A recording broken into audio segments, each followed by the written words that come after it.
Every time you log into a website, a lot more happens behind the scenes than just checking your username and password. First, your browser establishes a secure connection with the website using encryption protocols like TLS, which ensures that the data you send can't be intercepted by attackers on the network. Once the connection is secure, your login credentials are sent to the server in encrypted form. The server doesn't usually store your actual password.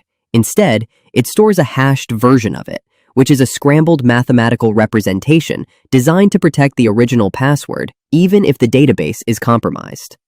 If the hash of the password you entered matches the stored hash, the server confirms your identity.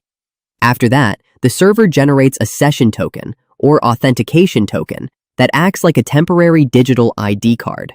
This token is sent back to your browser and used to verify your identity as you navigate the site, so you don't have to log in again on every page.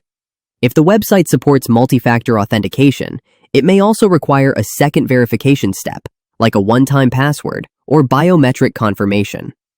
All of this happens in just a few seconds, but it involves multiple layers of security protocols working together to make sure your identity is verified and your data stays protected while you use the website. Like what you just saw?